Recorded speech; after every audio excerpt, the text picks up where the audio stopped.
na makambo etali ba nomination ba mandataire ezalaka na lisanga na mokolo moko biso manso tofandaka esika moko tosololaka yango mokonzi na biso oyo boyebi na kombo ya Modeste Bahati Lukwebo, honorable président du Sénat, ayaka na kota aye yango atele biso na mesa alobi kasi botala nombre ya ba entreprise oyo biso tozwi actif to compassif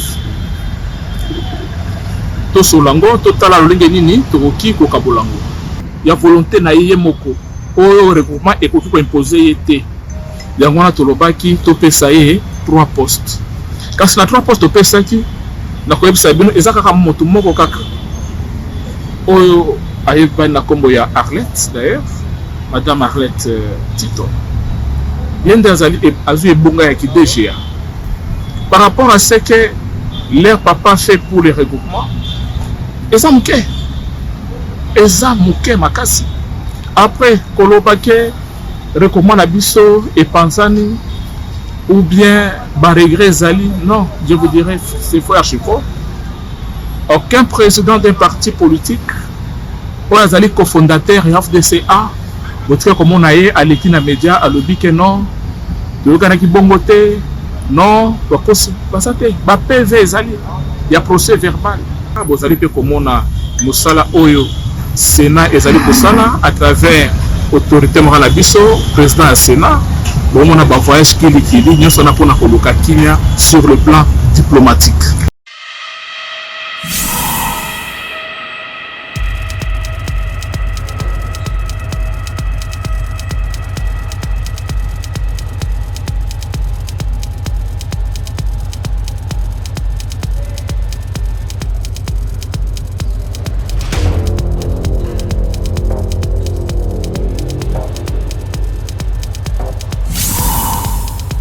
Bonjour, Président. Oui, bonjour, merci. Vous êtes membre de l'AFDCA depuis que nous avons appris les nominations des mandataires à travers la République. Votre président du regroupement AFDCA est attaqué, le président Bahati Lukwebo. Qu'est-ce que vous en dites par rapport à cette situation? Oui, c'est vrai, je suis Sabin Kayumba, président national du mouvement pour les renouveau de la jeunesse congolaise, membre de la conférence des présidents de l'AFDC et alliés. Concernant ceux qui se rencontrent, vous savez, dans la vie, il faut apprendre à être très sérieux et surtout tirer l'information à la source. Et surtout pour vous qui êtes les gens de la presse, vous devez faire toujours un effort de chercher les informations à partir de la source. Je suis en train de vous parler ici en tant que membre de la conférence des présidents de l'AFDC alliés, dont l'autorité morale est l'honorable président du Sénat, Modeste Bahati Lukwebo. En fait, vous savez, pour ce qui concerne le regroupement politique, il y a des postes de mandataires qui nous ont été attribués, comme ce fut dans le temps, les quotas des ministres. Puisqu'il s'agit de mandataires, c'est là que les gens se permettent de raconter n'importe quoi. Mais ce que moi je peux vous dire, la vraie information que je peux vous donner pour l'instant, c'est quoi?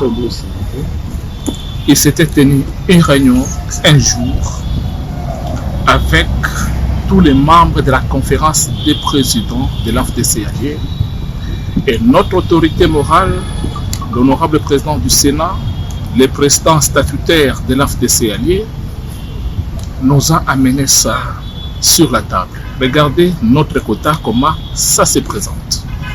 Et la répartition a été faite séance tenante. Et dans cette répartition, on a donné les 12 postes des mandataires actifs ou compassifs aux députés nationaux. On a donné les postes des 4 postes des mandataires aux sénateurs. Et pour les chefs des partis politiques que nous sommes, on avait donné 8. C'est dans cette séance tenante, il y a des présidents des partis politiques qui ont estimé que non, l'autorité morale qui se démène, qui se bat, qui finance même, je dirais, à 92% notre regroupement politique, avec sa famille, nous devons aussi penser à lui. C'est alors que nous avons décidé à l'unanimité d'octroyer à notre autorité morale 3 postes. C'est-à-dire les 3 postes qu'on lui a donnés, et il pouvait en faire ce qu'il veut. Après, les personnalités qui ont été nommées, que vous appelez les enfants ou les filles de l'honorable président du Sénat, Modeste Bachilukwebo, mais pour nous, ce ne sont pas des enfants. Ce sont des camarades. Ce sont des militantes et militants. Ils mouillent les maillots pour les regroupements politiques FDCA. Nous ne comprenons pas cet acharnement. Pourquoi on n'a pas cité les noms de tous ceux-là qui étaient nommés? Est-ce que vous connaissez d'abord l'air? Je peux commencer à vous citer, mais je ne me permets pas, ça va nous prendre du temps. Parce que quand on regarde le nombre de ceux-là qui ont été nommés comme mandataires publics, vous allez vous rendre compte que c'est du n'importe quoi de s'acharner sur le nom d'une seule personne. Parce que d'abord, je dois vous éclairer, il y a une des filles de notre autorité morale qui a été nommée comme DGA à Sinohydro, si je ne me trompe pas. Mais elle est militante, elle est secrétaire nationale au sein de l'AFDC. Elle est membre de notre regroupement politique AFDC allié. Est-ce qu'elle n'a pas droit, lorsqu'elle répond aux critères? Lorsqu'elle répond aux critères, est-ce qu'elle n'a pas droit? Il n'y a pas qu'elle. Il y a d'autres enfants qui répondent aux critères. Peut-être que les moments à venir seront aussi servis en tant que les cadres, en tant que les membres de la conférence des présidents de l'AFDC, en tant que les membres du regroupement politique plutôt de l'AFDCA. Alors, si je me suis permis de me présenter devant vous, justement, si vous aussi vous m'avez approché par rapport à cette question, c'était beaucoup plus pour éclairer l'opinion tant nationale qu'internationale. On doit passer beaucoup plus à l'essentiel. Alors quel est le message que vous lancez à ceux qui disent?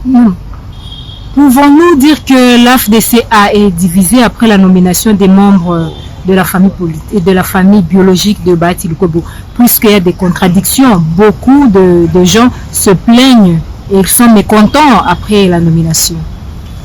Je dois vous dire, chers journalistes, l'AFDCA n'est pas divisée. L'AFDCA n'est pas divisée. S'il y a des gens qui vous côtoient en privé, il faut plutôt leur demander quelle est leur qualité au sein de notre regroupement politique AFDCA. Moi, je n'ai pas vu un président national d'un parti politique au sein de l'AFDCA tenir des propos discourtois à l'endroit de notre regroupement politique AFDCA. Ça, ce sont des choses qui se rencontrent dans la rue. Nous sommes un regroupement politique bien structuré, bien organisé, sous le leadership de notre autorité morale, Modeste Bachilukwebo. Donc, c'est pourquoi je vous ai dit d'entrée de jeu ici, lorsque vous êtes journaliste, il faut savoir chercher l'information à la source. Et moi, je suis là, en tant que membre de la conférence des présidents de l'AFDC allié. Sabin Kayumba est membre de la conférence des présidents de l'AFDCA. Vous comprenez, président, quel est le message que vous lancez? Le message, vous comprenez, c'est vrai, il y a des gens qui sont animés de mauvaise foi, qui cherchent à tout prix comment salir la réputation de notre autorité morale. Il y en a qui pensent qu'ils peuvent les remplacer là où il est. Il y en a qui mènent des démarches, ce sont des cabales politiques, mais ils se trompent, ils se sont trompés de cible.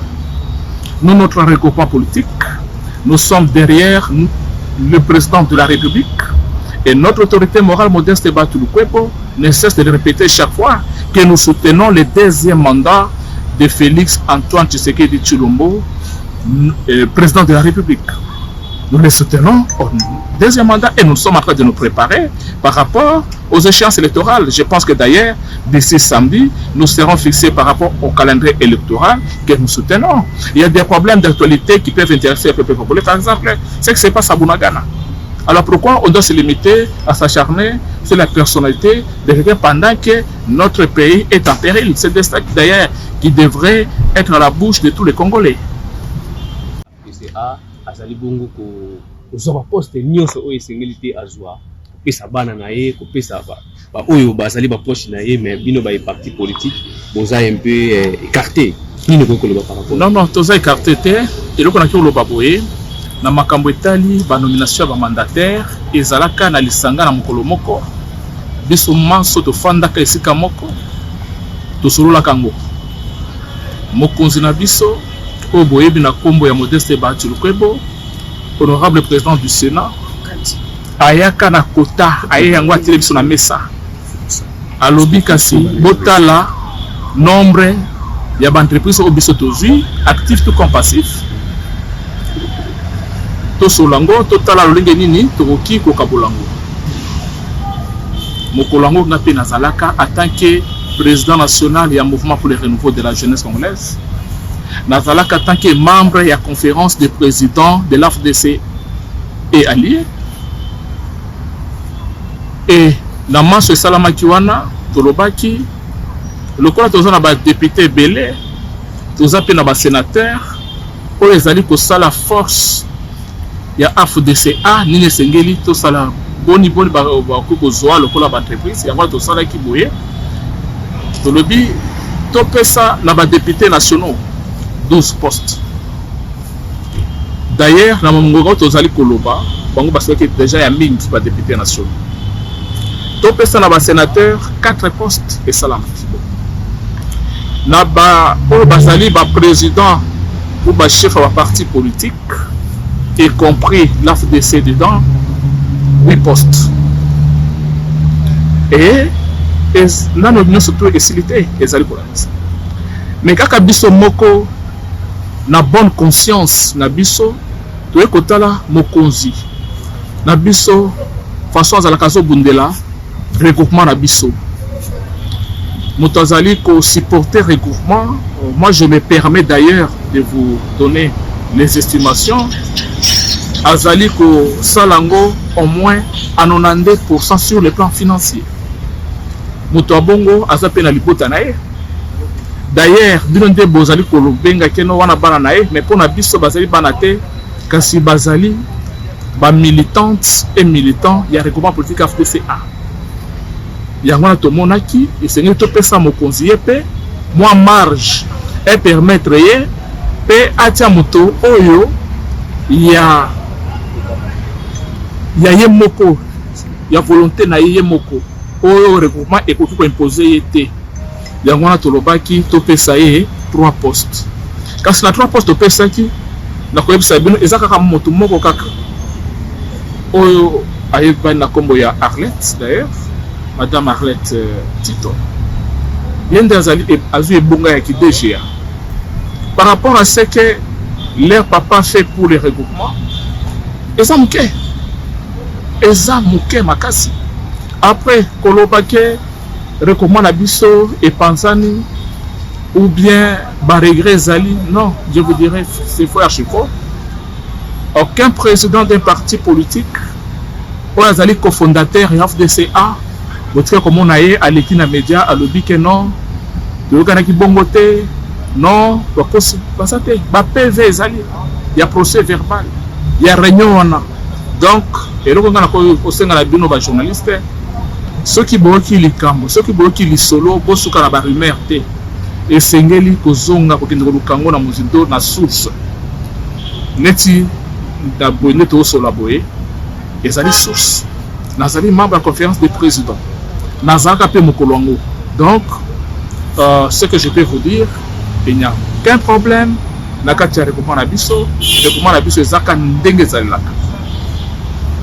vous allez FDCA, Sima, il y a mon autorité morale, Modeste Bahati Lukwebo. Vous allez na Simanae, il y a ces APC qui déjà biso ba consigne et Sengeli, to pesa na mokonzi ya mboka, to soutenir la deuxième mandat.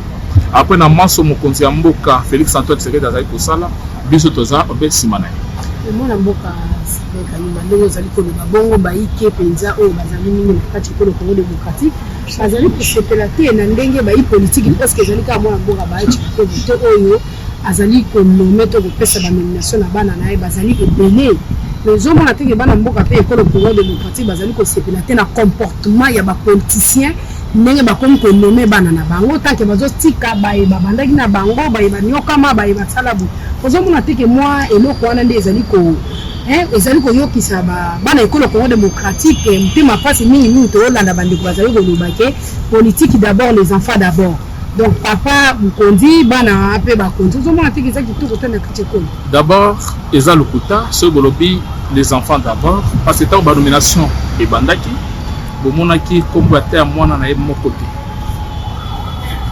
wana eza lokuta monene wana ezali kaka façon ya koluka kosali réputation ya moto nauti koyebisa bino na bonne conscience ata bino moko bozali bajournaliste papa bobengi papa azali moboti aza na libota na ye azali kosoutenir regroupement politique soit à 92% bo privé nyonso nauti koyebisa bino ke non ezalaka na mokolo biso moko tofandaki likanisi wana ya konome oube ya kopesa un quota et biso c'est par notre bonne conscience totale moto azali ko se poumoner pour na recommanda biso nini esengeli to sala pepo na ye tokendaka église te tokendaka losamba nzambe nde mokeli na nyonso mais pour na nini asengaka na biso to mema badimi na ba offrande alors il faut mo boye to sangisaka makambo tozongaka pe na kati ya Biblia po tozali ba Kristo to mbengi ba Kristo na bon sens olingumba ezala église ezala tout ça esengeli ba membre bande baza na kati ba makamabonza pona ko soutenir ba œuvre ya mokoloni yo somona bazwi mabonza wana balobi lokola eza ya kolo nzambe toto pensa ko moto awa comme ça milinge matalikolo mais en rapport ko sunga mosala ya kati ya lingumba c'est-à-dire pasteur azali ko kamba bino yaza na droite dara mikolo leo to mona panier ya pasteur ezo circuler na kati ya mangomba na biso ba église de réveil même na ngomba politique na matali makambo na biso ya ngomba politique ezalaki likanisi eteke epa na biso moko ezalité oyo ko intéresser biso pour le moment ezali makambo ezali kotala bandeko na biso bazali na est to soutenir mokonzi ya mboka bozali pe komona mosala oyo Sénat ezali kosala à travers autorité morale biso président ya Sénat bomona ba voyage kili nyonso na pona koluka kimia sur le plan diplomatique. Merci beaucoup.